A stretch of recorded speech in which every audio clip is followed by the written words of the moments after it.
મહત્વના સમાચાર પર સુરતના સાપુતારામાં બસ પલટી જવાનો મામલો જે સામે આવ્યો છે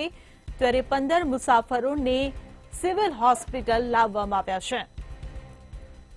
તો 15માંથી 4 મુસાફરોની હાલત ગંભીર હોવાનું જાણવા મળી રહ્યું છે તો ગૃહ રાજ્ય મંત્રી હર્ષ સંઘવી પણ સિવિલ હોસ્પિટલ ખાતે પહોંચ્યા ત્યાં પોલીસ કમિશનર કલેક્ટર પણ હોસ્પિટલ ખાતે પહોંચ્યા છે તો સુરતથી આ સમાચાર મળી રહ્યા છે ગૃહ રાજ્ય મંત્રી હર્ષ સંઘવીએ આ સમગ્ર ઘટનાનો ચિતાર મેળવ્યો છે ત્યારે 15 મુસાફરોને સિવિલ હોસ્પિટલ ખાતે સારવાર માટે લાવવામાં આવ્યા છે તો 15માંથી 4 મુસાફરોની હાલત ગંભીર હોવાનું જાણવા મળી રહ્યું છે ગૃહ રાજ્ય મંત્રી હર્ષ સંઘવી આ સમગ્ર મામલે સિવિલ હોસ્પિટલ ખાતે પહોંચ્યા છે પોલીસ કમિશનર કલેક્ટર પણ હોસ્પિટલ પહોંચ્યા છે તો સુરતથી આ સમાચાર મળી રહ્યા છે સાપુતારામાં બસ પલટી જવાનો જે મામલો સામે આવ્યો છે 15 મુસાફરોને ત્યારે સિવિલ હોસ્પિટલ ખાતે લાવવામાં આવ્યા છે ત્યારે 15માંથી 4 મુસાફરોની હાલત ગંભીર હોવાના અહેવાલ મળી રહ્યા છે તો ગૃહ રાજ્ય મંત્રી હર્ષ સંઘવી સિવિલ હોસ્પિટલ ખાતે પહોંચ્યા છે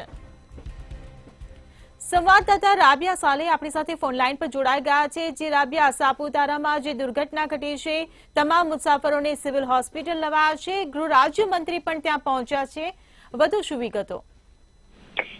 સાપુતારા જે આવ્યું છે સાપુતારાની અંદર એક બસ પલટી ગઈ હતી આ બસ પલટી જવાના કારણે તમામ જે મુસાફરો છે એમને અલગ અલગ હોસ્પિટલમાં લઈ ગયા તેમાંથી કેટલાક મુસાફરો જે છે એમને નવી સિવિલ હોસ્પિટલ ખાતે લાવવામાં આવ્યા હતા જેમાં 15 મુસાફરો જે છે સિવિલ હોસ્પિટલ ખાતે સારવાર હેઠળ હાલ જોવા મળ્યા છે જેમાંથી 15માંથી 4 મુસાફરોની હાલત આ બસ અકસ્માતને લઈને ખૂબ જ ગંભીર જાણવા મળી રહી છે ત્યારે ઘટનાની જાણ ગૃહ રાજ્યમંત્રી હર્ષ સંઘવીને થઈ હતી આ ઘટનાની જાણ થતાં તેઓ તાત્કાલિક સુરતની જે નવી સિવિલ હોસ્પિટલ છે ત્યાં ખાતે પહોંચી ગયા હતા અને દર્દીઓની પાસે જઈને તેમણે પરિસ્થિતિનો ત્યાગ મેળવવાની કોશિશ કરી હતી કઈ રીતે અકસ્માત થયું ત્યારે શું પરિસ્થિતિ હતી અને તમામ જે દર્દીઓ છે એમની અત્યારે શું હાલત છે આ તમામને લઈને ગૃહ રાજ્યમંત્રી હર્ષ સંઘવી જે છે સિવિલ હોસ્પિટલ ખાતે હતા અને ખાસ કરીને Surat police commissioner collector Surat mayor છે તમામ અધિકારીઓ પણ સિવિલ હોસ્પિટલ ખાતે પહોંચીને દર્દીઓ સાથે વાતચીત કરીને તેમની પરિસ્થિતિનો ત્યાગ મેળવી રહ્યા હતા આ તમામ ઘટનાનો ચિતાર જે છે અધિકારીઓ દ્વારા લેવામાં આવી રહ્યો હતો ખુદ ગૃહ રાજ્યમંત્રી હર્ષ સંઘવી પણ આ અકસ્માત બાદ જે છે જે ઘટના બની છે સાપુતારામાં જવાની એને લઈને દર્દીઓ પાસે તેમની જે હાલત છે તેમને જે સારવાર માટે કોઈ કમી ના રહી જાય સિવિલ હોસ્પિટલના જે તમામ દર્દીઓ